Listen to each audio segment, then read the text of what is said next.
Good morning, good afternoon, good evening. This is Alan Burgos from the hashtag Walk with Lan channel.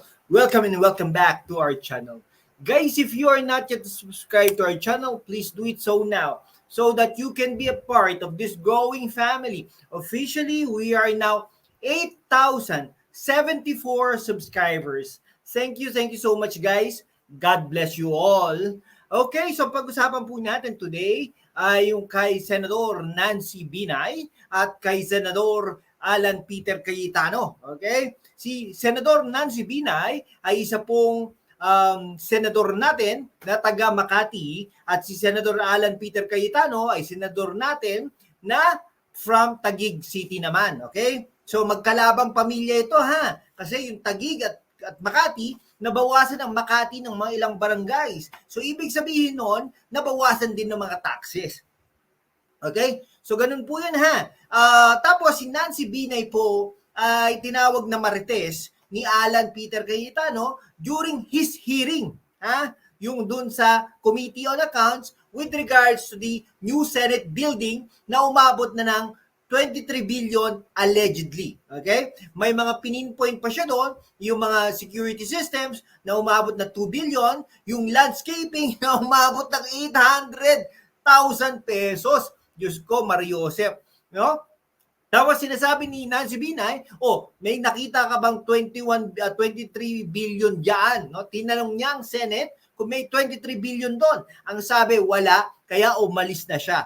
Okay? So something like that, ha? Ganun yung senaryo. Ngayon, nung pagkalis, tinawag na marites ni Alan Peter Cayetano ang ating kagalang-galang na senador, si Nancy Binay ng marites. Okay? Kaya po, biglang na trauma si Nancy Binay dito sa pagkakataong ito. Kaya nga naman, talagang nainis na siya no sa pagtawag ni Alan Peter Cayetano na marites. Kaya nag-file ng complaint sa Ethics Committee versus Alan Cayetano. So ibig sabihin, Alan Cayetano, bahala sa iyo ang Ethics Committee, sabi ni Nancy Binay, no?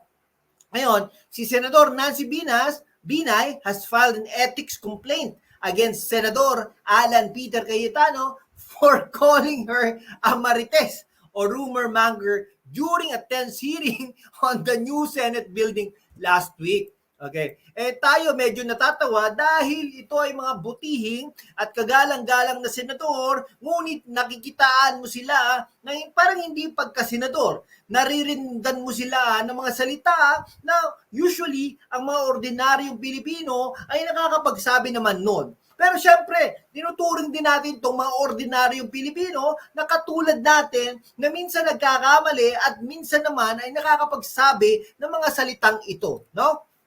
Okay, kaya nga naman po, nag-file na ng complaint sa Ethics Committee against Senador Alan Peter Cayetano for calling her a marites, no? So, Binay from Makati City na inaasahan natin na tatakbo na bilang mayor ng Makati City ay nag-file ng complaint, no, before Senate Ethics Committee last Monday, no? Last Monday. Ano na po kayo ngayon tayo? Martes, yesterday po, nag-file na ng complaint against Alan Peter Cayetano. Okay? So sabi ni Binay, si Alan Peter Cayetano daw acted in an unparliamentary manner. Oo nga naman. Yan na po matagal natin sinasabi na parang unparliamentary ang pagkakasabi at ang mga pagkilos ni Alan Peter Cayetano na talagang using offensive, derogatory, and improper language against the good senator from Makati City, Nancy Binay, during the subject public hearing on the new Senate building. Naku po, alam niyo po ba, yung 23 billion na yan, kung totoo man yan, ay talagang napakalaki niyan. Kahit na, regardless of the amount, 21 billion, malaki pa rin yan. 8 billion, malaki pa rin yan. Diyos ko, no? Naatim yung magpatayo ng kanyang building na pwede namang itayo dyan sa GSIS building. Di ba? O, something like that. O, bilihin nyo na. O, di ba? Yung GSIS building, bakit hindi po ba pwede? O kaya dyan sa National Museum. O kaya di naman dyan sa House of Representatives, Congress. Bakit sa Taguig City na napakamahal ng lupa? Okay? Tapos tatayuan niyo pa ng mga ganyang building. Diyos ko, Mariosep. 24 senador lang kayo. No? 24 senators lang kayo. Pero mga opisina dyan ay parang maglalaman ng 68 senators. Nako, ginagalit nyo si #WalkWithLand. No? Talagang, ayun, nung nabasa ni Bina yung transcript from the hearing where Cayetano called her nabuwang when she walked out. Nako po, tignan nyo, meron pang Maria Lourdes instead. Oh, Maria Lourdes ang pangalan mo. Ito, bakit ganon? Ba't Maria Lourdes ang pangalan mo at hindi Marites? Nako po, Senador Alan Peter Cayetano. Parang deserve ni Senador Nancy Binay ang iyong apology, no? Pero mawalang galang na po.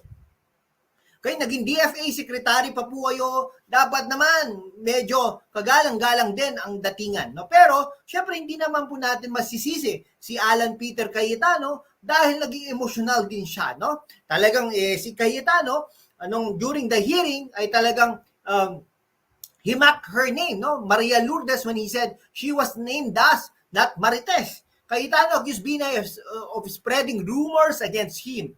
So the insults, humiliations, name-calling, and the malicious imputations made by the respondents against me, as quoted above, clearly demonstrate that the respondent abused his rights as chairman of the Committee on Accounts. Ito ang problema, no? May karapatan ba talaga na si Nancy Binay ay umaten sa hearing kahit hindi siya miyembro ng committee na yon, no? Sabi naman, welcome naman daw. The name-calling, insults, humiliations, and derogatory remarks of respondents. Sino ba respondents? Si Senador Alan Peter Cayetano na tumakbo bilang Vice Presidente ng Pilipinas, ngunit natalo.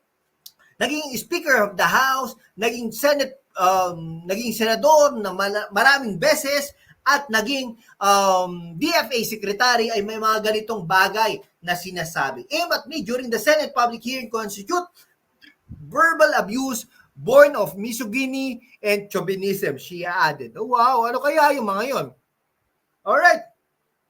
Di ba, napakasalimuot ng politika. Sabi nga ni Senador Ping Lacson, napakapangit tignan. Sabi ni Senator Chis Escudero, siya ay nasasaktan sa mga bagay-bagay na mga nangyayari against Nancy Binay and against Senator Alan Peter Cayetano. Hindi po natin maiaalis yan. Pero ng mga nakaraang panahon, tinanggap ng mga Cayetano ang new Senate building ng wholeheartedly dahil magbabayad din naman sila ng mga taxes at at the same time ay mag-a-add ng mga foot traffic dyan sa Taguig City. Okay?